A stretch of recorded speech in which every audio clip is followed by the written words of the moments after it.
Helo, Elin ydw I ac rwy'n swyddog addysg yma yn y Senedd.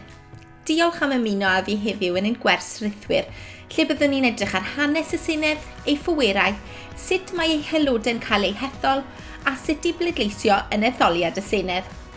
Gadewch i ni fwrw at un syth, felly, gyda thas gyflym sy'n gofyn gwaith meddwl. Ar y sgrin, rydych chi ar fi'n gweld cyfres o weithgareddau. Rwy eisiau i chi drafod ymysg eich gilydd pa oedran sy'n rhaid i chi fod mwyn cymryd rhan ym mhob gweithgaredd. Digon syml? Dewch i ni fwrw ati. Pa oedran sy'n rhaid i chi fod cyn gallu? Rhoi gwaed? Prynu anifail anwes? Bod yn berchen ar dir, prynu eiddo a gwneud cais am forgais? Cael eich dal yn gyfrifol am droseddi? Dod yn lleian neu'n fynach? Hedfan awyrennau masnachol? Yfed alcohol gartref neu mewn adeilad preifat? Mabwysiadu plentyn? Bod yn berchen ar neidl wenwynig? Cofrestru i bleidleisio. Fe gewch chi chydig o funudau i ystyried hyn cyn i fi roi'r atebion i chi.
Dyma ni te, yr atebion. Rhaid i chi fod yn 17 oed cyn allwch chi roi gwaed. Rhaid i chi fod yn 15 oed cyn allwch chi brynu anifail anwes. Rhaid i chi fod yn 19 oed cyn allwch chi fod yn berchen ar dir, prynu eiddo a gwneud cais am forgais. Gallwch chi gael eich dal yn gyfrifol am droseddi pan fyddwch chi'n 10 oed neu'n hŷn. Rhaid i chi fod yn 19 oed cyn allwch chi ddod yn lleian neu'n fynach. Rhaid i chi fod yn 20 oed cyn allwch chi hedfan awyrennau masnachol. Gallwch chi yfed alcohol gartref neu mewn adeilad preifat pan fyddwch chi'n 5 oed neu'n hŷn. Rhaid i chi fod yn 21 oed cyn allwch chi fabwysiadu plentyn. Rhaid i chi fod yn 19 oed cyn allwch chi fod yn berchen ar neidr wenwynig. Ond beth am gyfrestru i bleidleisio? Nawr te, gallai faddu chi os oeddech chi o'r farn bod angen i chi fod yn 15 neu 16 mwyn cyfrestru i bleidleisio, oherwydd dyna oedd y drefn tan y llynedd. Ond, tric cwestiwn oedd hynny mewn gwirionedd. Oeddech chi'n gwybod y gallech chi gyfrestru erbyn hyn i bleidleisio yn etholiad y Senedd pan fyddwch chi'n 14 oed, a phleidleisio yn etholiad y Senedd pan fyddwch chi'n 16. Ym mis Mai 2020, newidiodd Cynulliad Cenedlaethol Cymru ei enw i Senedd Cymru o ganlyniad i Ddeddf Seneddau ac Etholiadau Cymru 2020. Mae enw'r Senedd yn adlewyrchu'r pwerau deddfu llawn sydd wedi dod i'w ran ers ei sefydlu ym 1999. Yn sgil y gyfraith hon, cafodd yr oedran bleidleisio ar gyfer etholiad y Senedd ei ostwng i 16, Mae hynny'n golygu bod gan bobl ifanc 16 ac 17 oed nawr yr hawl i bleidleisio. Dewch i ddod i wybod rhagor.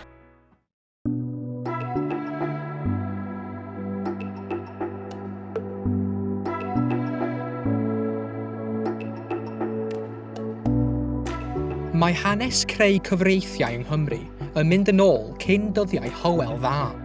Brenin ar Gymru o'r 10fed ganrif ddaeth â holl gyfreithiau Cymru at ei gilydd.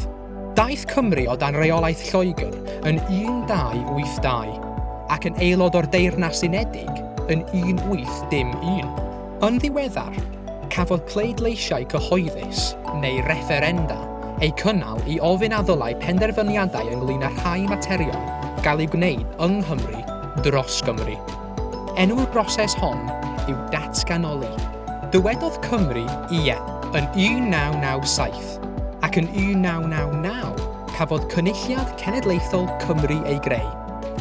Bryd hynny, doedd gan y cynulliad ddim llawer o bŵer i greu cyfreithiau, ond mewn referendwm arall yn 2011, pleidleisiodd pobl Cymru dros fwy o bwerau i greu cyfreithiau. Ar y 6 o Fai 2020, daeth cyfraith i rym i newid enw Cynulliad Cenedlaethol Cymru i Senedd Cymru, i adlewyrchu sut mae ei rôl wedi newid, ond yr enw Senedd sy'n cael ei ddefnyddio'n gyffredin. Erbyn hyn, mae'r Senedd yn creu cyfreithiau ar gyfer Cymru, yn cytuno ar drethu Cymru ac yn rheoli llawer o faterion sy'n effeithio ar ein bywydau o ddydd i ddydd. Gwnaeth y gyfraith hefyd ostwng yr oedran pleidleisio ar gyfer etholiadau'r Senedd, sy'n golygu bod pobl ifanc 16 ac 17 oed nawr yn cael dweud i dweud ynglŷn â phwy sy'n ei cynrychioli.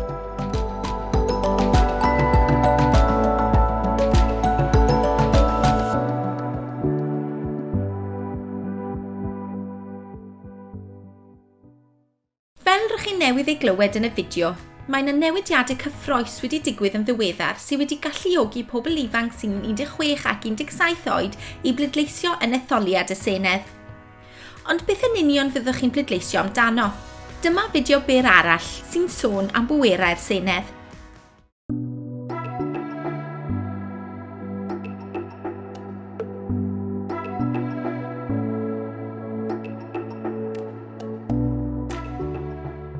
Mae Llywodraeth Cymru yn gyfrifol am wneud penderfyniadau ar lawer o'r materion sy'n effeithio ar ein bywydau bob dydd. Mae Senedd y Deyrnas Unedig yn creu cyfreithiau ar rai pynciau sy'n effeithio ar y Deyrnas Unedig gyfan. Materion sy'n cael eu cadw nôl yw'r enw ar y pynciau hyn, gan gynnwys ynni niwclear, materion tramor ac amddiffyn. Yng Nghymru, gallwn ni greu cyfreithiau ar faterion sy'n heb eu cadw nôl gan Senedd y Deyrnas Unedig. Mae Llywodraeth Cymru yn cynnig syniadau ar gyfer cyfreithiau ac yn gwneud penderfyniadau ariannol ar sut i wario tua 17 biliwn o bunnoedd o flwyddyn ar bethau fel addysg, gofal iechyd, yr amgylchedd, diwylliant ac iaith a thrafnidiaeth. Gwaith aelodau eraill Senedd Cymru yw ystyried, trafod a phleidleisio ar y cyfreithiau sy'n cael eu cynnig ar arian mae Llywodraeth Cymru yn bwriadu ei wario ac awgrymu sut i wneud Cymru yn lle gwell i fyw a gweithio ynddo. Ers 1999, mae cyfreithiau pwysig wedi cael eu pasio i helpu gwneud Cymru yn un o'r gwledydd gorau yn y byd ar gyfer ailgylchu, rhoi statws swyddogol i'r Gymraeg ac i drawsnewid y system rhoi organau.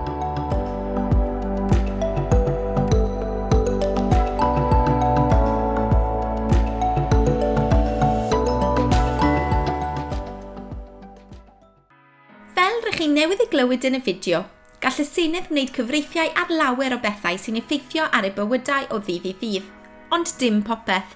Mae Senedd y Deyrnas Unedig, neu San Steffan, wedi cadw rhai pethau y gallen nhw'n wneud cyfreithiau yn eu cylch ar gyfer dwy neu ragor o wledydd y Deyrnas Unedig. Gall Cymru wneud cyfreithiau ar faterion sydd heb cael eu cadw gan San Steffan. Nawr te, ar gyfer y dasg nesaf, fe welwch chi gyfres o faterion neu bynciau. Rwy eisiau chi benderfynu pa faterion sydd wedi eu cadw gan San Steffan a pha rai y gall y Senedd wneud cyfreithiau yn eu cylch.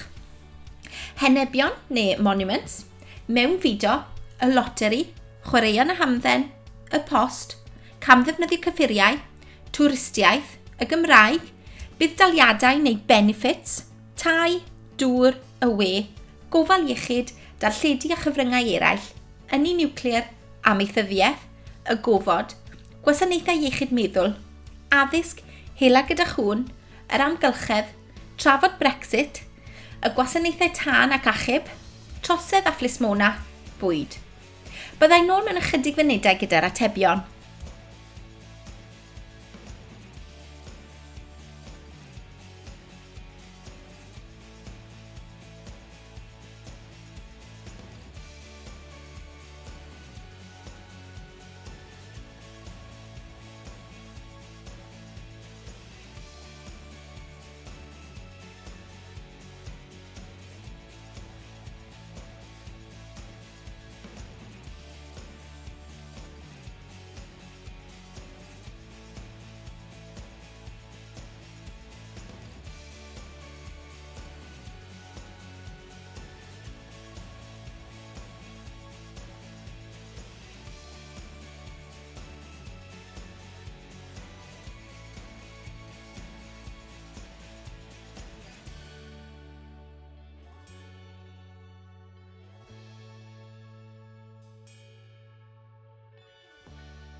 Ddechreuwn ni gyda'r pwerau sydd wedi eu cadw gan Senedd y Deyrnas Unedig. Faint o rain gawswch chi'n gywir? Mewn fideo, y loteri, y post, cam ddefnyddio cyffuriau, buddaliadau neu benefits, y we, darlledu a chyfryngau eraill, ynni niwclear, y gofod, hela gyda chwn, trafod Brexit a trosedd a phlismona. Mae hyn yn golygu bod gan y Senedd y pŵer i wneud cyfreithiau yng Nghymru ar y materion canlynol. Henebion neu monuments, chwaraeon y hamdden, twristiaeth, y Gymraeg, tai, dŵr, gofal iechyd, amaethyddiaeth, gwasanaethau iechyd meddwl, addysg yr amgylchedd, y gwasanaethau tân ac achub a bwyd. Fel y gallwch chi weld, mae llawer o'r materion y mae'r Senedd yn ei trafod yn cael effaith fawr ar eich bywydau fel pobl ifanc. O ystyried hynny, rwy'n gobeithio bydd y dasg nesaf yn eich cymell go iawn i feddwl am y materion sy'n bwysig i chi a sut Gymru hoffech chi weld yn y dyfodol. Mewn parau neu mewn grwpiau, rwy eisiau chi drafod sut all Cymru, yn eich barn chi, ddod yn le gwell i bobl ifanc fel chi a rhannu syniadau newydd am gyfreithiau sy'n ymwneud â'r meysydd yma. Addysg, gofal iechyd, yr amgylchedd.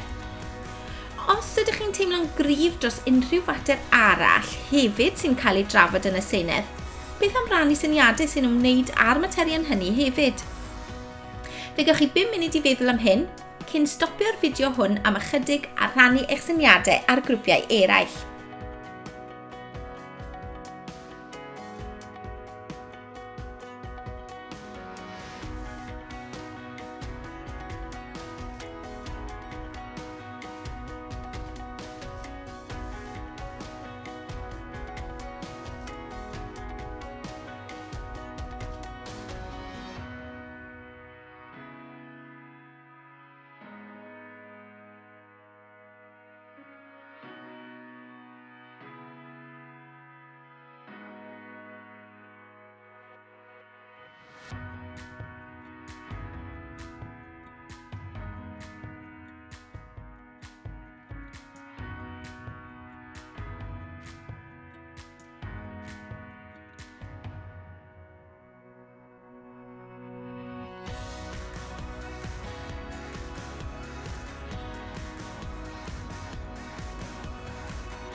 Gobeithio eich bod wedi mwynhau'r dasg honno. Rydyn ni wastad wrth ein boddau'n clywed barn bobl ifanc ac yn cael ein hysbrydoli gan eich syniadau arbennig. Nawr te, does dim rhaid eich syniad orffen fyna. Mae sawl ffordd y gallwch chi rannu eich syniadau a chawgymeriadau gyda'r Senedd. Yn ei hanfod, chi sy'n cael dweud eich dweud. Gallwch chi gyflwyno deiseb ar ein gwefan, gallwch chi gysylltu â aelod lleol o'r Senedd i rannu'ch barn, ac wrth gwrs gall pobl ifanc sy'n 16 oed neu'n hŷn erbyn hyn bleidleisio yn yr etholiad ei hun. Sut mae aelodau o'r Senedd yn cael eu hethol felly? Dewch i ni weld.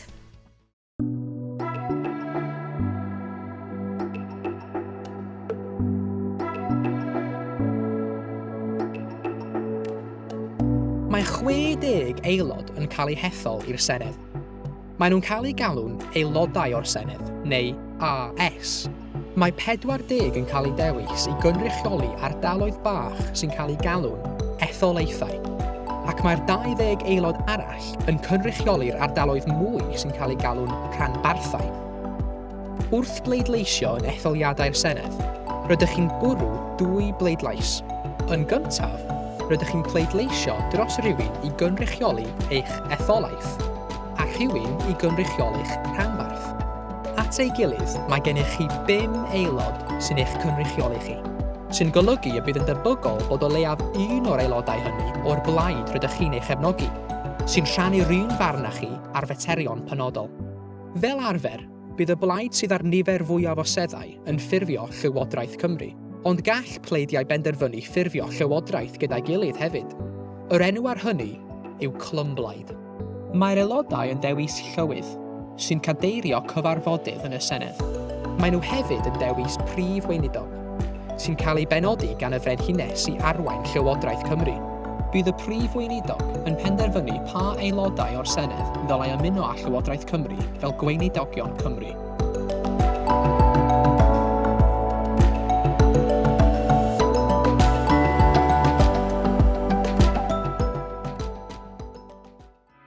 Reit te, gan eich bod chi nawr yn gwybod sut mae'r Senedd yn gweithio a beth mae'r aelodau ni'n wneud, mae'n bryd gweld fideo ola'r sesiwn sy'n edrych ar bleidleisio yn etholiad y Senedd.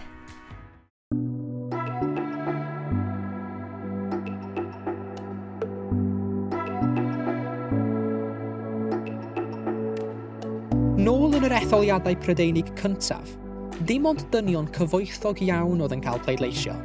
Dros y blynyddoedd, mae mwy a mwy o bobl wedi mynnu ac ennill yr hawl i bleidleisio. Os ydych chi'n 16 oed neu'n hŷn ar ddiwrnod yr etholiad ac yn byw yng Nghymru, gallwch bleidleisio i ddewis aelodau am dymor o 5 mlynedd, i wneud penderfyniadau ar faterion sy'n effeithio ar eich bywyd bob dydd.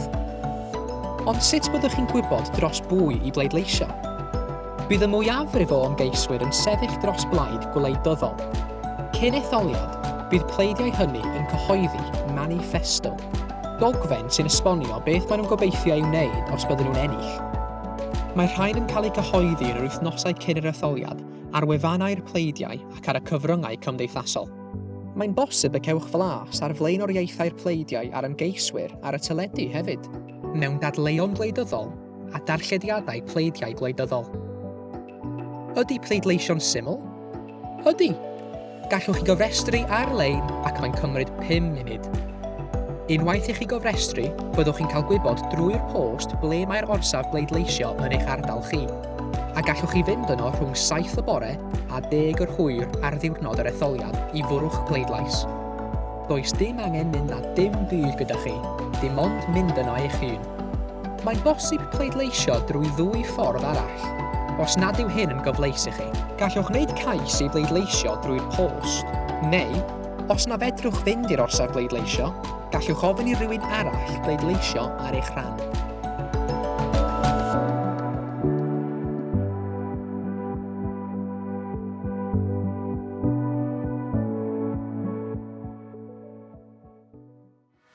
Nawr te, y cwestiwn rydyn ni'n aml yn cael ein gofyn gan bobl ifanc yw sut fyddai'n gwybod pwy bleidleisio drosto? Yr ateb, chi sydd i ddewis. Fel rydych chi newydd ei glywed yn y fideo, gallwch chi ddarllen am yr ymgeiswyr A beth sy'n flaenoriaeth i'r pleidiau pan fyddan nhw'n cyhoeddi eu manifestos cyn yr etholiad. Er mwyn eich helpu baratoi, rydyn ni wedi creu yn hymgeiswyr a'n pleidiau ffug ein hunain, ac rydyn ni eisiau chi benderfynu pwy fydda'n cael eich pleidlais ar sail y manifestos. Cofiwch, gallwch chi bwrw 2 bleidlais, un ar gyfer ymgeisydd fydd yn cynrychioli eich etholaeth ac un ar gyfer y blaid rydych chi'n credu ddylai gynrychioli eich ranbarth. Mae'n bosib y byddwch chi'n hoffi un ymgeisydd yn benodol, ond bod yn well gyda chi bolisïau plaid arall ar gyfer y sedd ranbarthol. Efallai wedyn y byddwch chi eisiau pleidleisio dros yr un ymgeisydd a'r blaid. Chi sydd i ddewis. Dewch i ni glywed eu manifestos.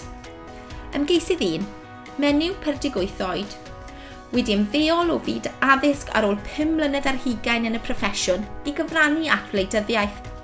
Wedi bod yn weithgar iawn yn eich chymuned, wedi sefydlu grŵp cymorth i famau sengl fel hi ei hun, ac wedi codi miloedd o bunnoedd i ariannu prosiectau yn eich chymuned. Wedi mynd trwydd i'r gwleidyddiaeth wrth iddi sylwi ar fwy a mwy o anghydraddoldeb yn y gymuned yr oedd hi'n addysgu ynddi, ac y teimlai'n gryf fod eisiau codi llais dros y rhai sy'n byw mewn clodi. Cafodd ei hethol yn aelod etholaethol yn etholiad diwethaf y Senedd. Plaid 1. Addysg. Byddai'n cychwyn addysg yn gynnar i blant o gefndiroedd difreintiedig fel ffordd o ddarparu gofal plant am ddim yn ogystal â gwneud yn siŵr eu bod nhw a'u cyfoedion ar sylfaen gyfartal wrth ddechrau addysg ffurfiol yn 4 oed. Gofal iechyd. Byddai'n datblygu rhaglen hyfforddi graddedigion i hyfforddi mwy o nyrsys i weithio yn y gwasanaeth iechyd gwladol, gan ddenu oedolion sy'n ystyried newid i yrfa mewn nyrsio, ond na llant fforddio mynd yn ôl i'r brifysgol. Yr amgylchedd. Byddai'n cyflwyno lonydd rhannu teithiau ceir ar brif ffyrdd yng Nghymru fel rhan yn nod i wneud Cymru yn wlad garbon niwtral erbyn 2050. Ymgeisydd 2. Gwryw, 25 oed. Mae wedi bod yn weithgar iawn ym maes gwleidyddiaeth erioed. Dechreuodd gymryd rhan mewn cynghorau myfyrwyr a fforymau ieuenctid pan oedd yn 13 oed, ac aeth ymlaen i astudio gwleidyddiaeth yn y brifysgol. Arweiniodd ymgyrch LGBTQ+ lwyddiannus yn y brifysgol i newid toiledau ar sail rhyw i toiledau neillryw, a arweiniodd yn ei dro at newid mewn llawer o brifysgolion eraill. Wedi ymgymryd â swydd weinyddol ar ôl gadael y brifysgol i ganolbwyntio ar waith ymgyrchu gyda'i blaid. At hynny, bu'n arwen mudiad ieuenctid y blaid. Mae nifer fawr yn ei ddilyn ar y cyfryngau cymdeithasol yn sgil ei waith ymgyrchu fel cyfaill LGBTQ+, yn ogystal â sgyrsiau cyhoeddus yn annog pobl ifanc i gymryd rhan mewn gwleidyddiaeth. Plaid 2. Addysg. Byddai'n gwneud profiad gwaith yn arfodol i bob person ifanc 16 oed ac yn sefydlu cynllun profiad gwaith cenedlaethol i alluogi pobl ifanc i ddatblygu rhai o'r sgiliau allweddol sydd eu hangen arnynt i weithio yn y diwydiant o'i dewis. Gofal iechyd. Byddai'n buddsoddi mewn technolegau digidol i leddfu pwysau staffio ar y gig, enghraifft apwyntiadau cyffredin gyda meddygon teulu drwy gyfrwng ymgynghoriadau rhythwyr. Yr amgylchedd. Mwyn gwrthbwyso effeithiau ymgylcheddol datblygiadau tai newydd yng Nghymru, byddai'n sefydlu ardal gyfwerth o gynefinoedd bywyd gwyllt newydd trwy blannu nifer fawr o goed. Ymgeisydd 3. Menyw 55 oed. Yn dal i weithio fel meddyg yn yr adran damweiniau ac achosion brys, ond mae wedi tyfu'n fwy gweithgar ym maes gwleidyddiaeth dros yr ychydig flynyddoedd diwethaf. Gan ymddangos yn rheoledd fel llefarydd meddygol ar y cyfryngau yn trafod materion meddygol y dydd. Yn teimlo'n gryf am y pwysau cynyddol ar y gig ers iddi ddod yn feddyg. Byddai'n ymgyrchu i fuddsoddi mwy o arian yn y gig yn ogystal ag ymgyrchu i gael gwell ymwybyddiaeth ymhlith y cyhoedd ar sut i ddefnyddio'r gwasanaethau gig yn briodol. Mae wedi bod yn aelod gweithgar o'i phlaid ers degawdau, a gofynnodd y blaid iddi sefyll fel ymgeisydd yn dilyn i gwaith cyhoeddusrwydd diweddar ar faterion gofal iechyd. Plaid 3. Addysg. Byddai'n talu ffïoedd dysgu prifysgol i fyfyrwyr o Gymru sy'n aros ym Mhrifysgolion Cymru i astudio cyrsiau ym maes diwydiant fel meddygaeth, peirianneg a nyrsio, cyn belled eu bod yn gweithio yng Nghymru am o leiaf 5 mlynedd ar ôl graddio. Gofal iechyd. Byddai'n ailystyried taliadau presgripsiwn yng Nghymru, gan ganiatáu gleifion o'r teuluoedd ar incwm isa barhau allu cael pob presgripsiwn am ddim, ond i bob claf arall orfod talu am feddyginiaeth sylfaenol fel paracetamol ac ibuprofen. Yr amgylchedd, gwahardd arffachnadoedd rhag defnyddio deunydd pacio plastig un tro diangen. Buddsoddi mewn cwmnïau sy'n datblygu deunydd pacio o ddeunyddiau wedi eu hailgylchu ac ariannu twf siopau annibynnol di-wastraff. Ymgeisydd annibynnol. Gwryw 34 oed. Astudiodd economeg yn y brifysgol ac mae wedi bod yn rhedeg ei fusnes ei hun am 15 mlynedd. Ochr yn ochr a'i swydd o ddydd i ddydd, mae wedi sefydlu cynllun mentora ar gyfer entrepreneuriaid ifanc ac yn teimlo'n angerddol am gefnogi busnesau newydd. At hynny, mae'n hynod angerddol am y celfyddydau ac ers ei flynyddoedd ysgol, mae wedi bod yn rhan o gymdeithasau drama amatur ar y llwyfan ac oddi ar y llwyfan gan ei helpu i wneud cais am grantiau ariannol yn gymorth i ariannu ei gweithgareddau. Mae wedi penderfynu sefyll fel ymgeisydd annibynnol gan nad yw'n teimlo bod pobl ag anableddau fel ef ei hun yn cael eu hystyried i raddau digonol ym mholisïau pleidiau eraill. Mae o'r farn trwy gael ei ethol i'r Senedd y bydd yno bob amser i hyrwyddo achos pobl anabl yn ogystal â hyrwyddo materion eraill y mae'n teimlo'n angerddol iawn amdanynt.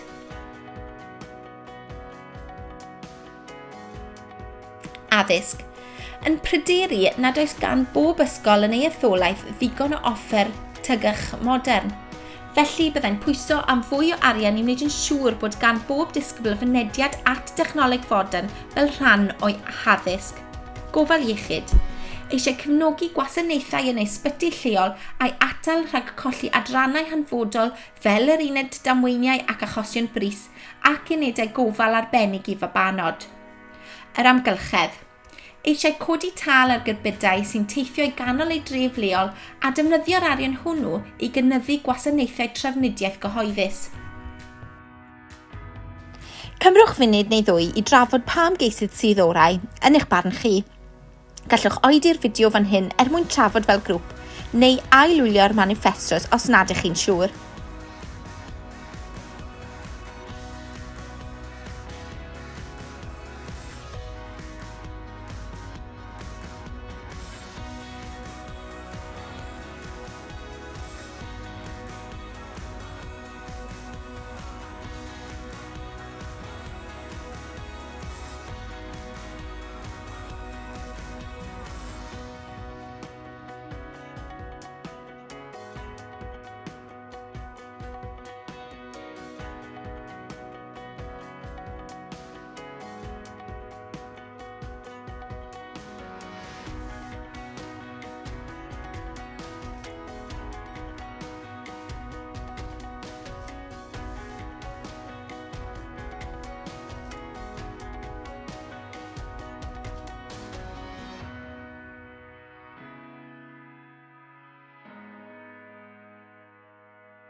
Dyna chi felly, dyna bopeth sydd eisiau chi wybod am y Senedd a'i hetholiadau.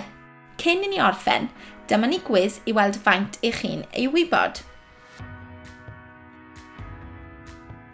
Pwy oedd y person cyntaf i drefnu cyfreithiau Cymru nôl yn y 10fed ganrif? Owain Glyndŵr, Hywel Dda, Llywelyn Fawr neu Lloyd George? Yr ateb yw Hywel Dda. Beth ydyn nhw'n galw'r broses o drosglwyddo pŵer o Lywodraeth y Deyrnas Unedig i lywodraethau cenedlaethol? Datganoli, rhannu pŵer, trosglwyddiad neu penderfyniad? Yr ateb yw datganoli. Beth na wnaeth Bil Senedd ac Etholiadau Cymru newid yng Nghymru? Enw'r cynulliad, hawl carcharorion i bleidleisio, hawl pobl ifanc 16 ac 17 oed i bleidleisio, hawl dinasyddion tramor i bleidleisio. Yr ateb yw hawl carcharorion i bleidleisio.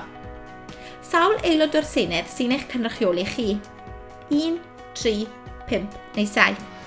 Yr ateb yw 5. Sawl aelod o'r Senedd sydd i gyd? 20, 60, 40 neu 80? Yr ateb yw 60. Beth yw rôl Llywodraeth Cymru? Dweud wrth y Senedd beth i'w wneud, pasio cyfreithiau yng Nghymru, penderfynu ar faterion tramor, rhedeg Cymru a gwario arian ar wasanaethau cyhoeddus. Yr ateb yw rhedeg Cymru a gwario arian ar wasanaethau cyhoeddus. Pa derm sy'n cyfeirio at bleidiau gwleidyddol yn dod at ei gilydd i ffurfio llywodraeth? Clymblaid, undeb, ymuno neu llywodraeth ddwbl? Yr ateb yw clymblaid.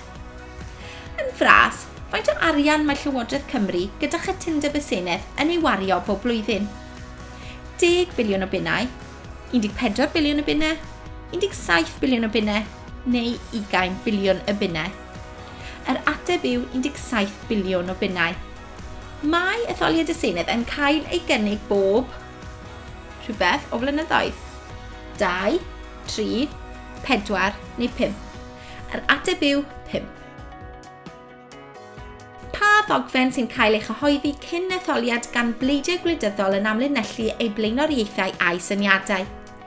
Manifesto, llyfryn, papur gwleidyddol neu gwahoddiad?